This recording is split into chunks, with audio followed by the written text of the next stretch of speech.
ए हनी सनी मौसी कहाँ बारू हो? हक चल बतानी करे काले बोलो तुम रे हां ए हमने ने छिंचिया उछका आवे के बा। ए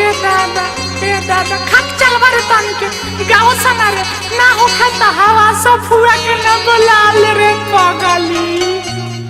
ए लक्ष्मणती चाची ए तू ही गावा ना हो। ए बबी से ए बूढ़ पुने कथी परेशान करेलू तोहनी ये गावा सना रे। ए पगली आयु काल के बोला लो अपन बेटवा भाताला चबई हे डोइनिया अपन बेटवा भाताला चबई हे डोइनिया बारा करत रे जोना कहा सिखले बारे टोना बोला डोइनी रे अपन बेटवा भाताला चबई हे डोइनिया अपन बेटवा भाताला चबई हे डोइनिया अपन बेटवा भाताला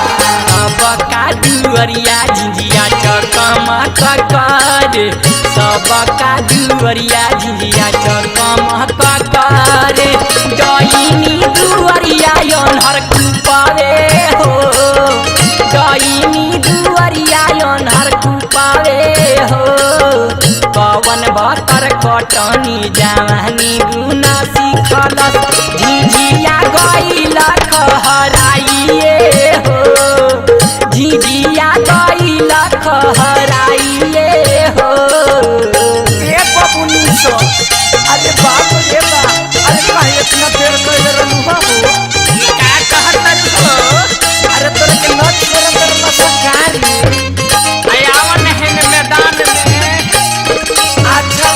हम लिए का सयावत में पूरे पूरे घर काम आवे हां कहानी के तबारी बावे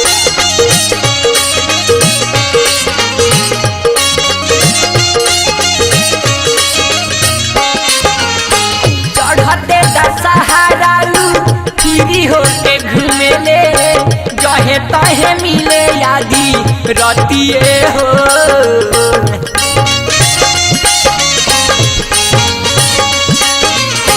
करिया डोरा लाल मिरचाई रखले उ बीचे चौ बटिए हो भाखारा से नुरावा संगे सात गो सुइया भाखारा से नुरावा संगे सात गो सुइया औरी संगे काड़ा के लकड़िया हो पवन भतर कटनी जवानी गुना सिखलस झिझिया गइल खहराइए हो गजरा लगा दे तो हकार रे देखत यमाई रे डोनिया गजरा लगा दे तो हकार रे देखत यमाई रे डोनिया गजरा लगा दे हमके टोना से बचा रे गजरा लगा दे हमके टोना से बचा रे रहले रमैया में कार रे देखतिया माई रे डोनिया गजरा लगा दे कहकार रे देखतिया माई रे डोनिया का जाने कहावा से सीखे सौतिनिया मंतर मारे धूप हरिए हो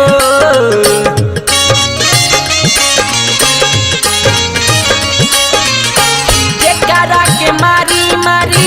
बिया बैठवले भेट करे जाले न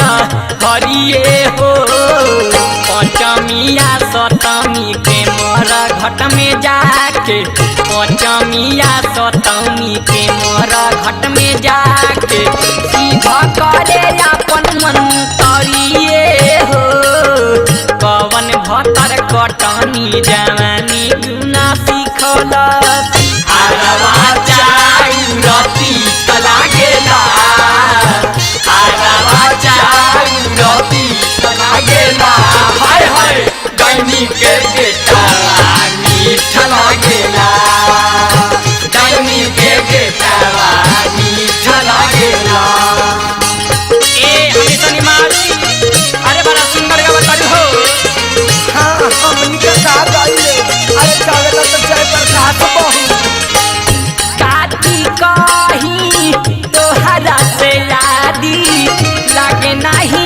नजरी में लाज हो